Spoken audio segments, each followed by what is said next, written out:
గ్రీష్మ ఋతువు జ్యేష్ఠమాసపు రాత్రి.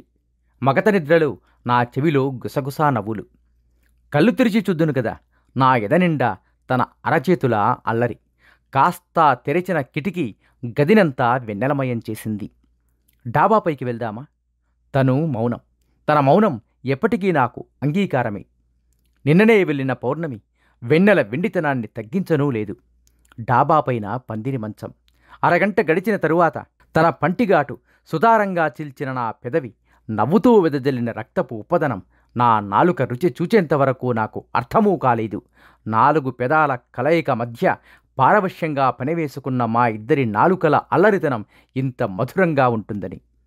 కాస్త సేదదీరిన తరువాయి వెండి వెన్నెల్లు ద్రోణక్షత్రాన్ని వెతుక్కుంటున్న నా కంటి చూపుకు అడ్డంగా 2 తెల్లని మేఘాలు మా ఇద్దరి రూపాల్లో అచ్చంగా మాలాగే ఆలింగనం చేసుకుంటూ ఆ చంద్రుణ్ణి కమ్మేశాయి. తన నఖక్షతాలు నా కటిపైన సంతకం చేశాయి.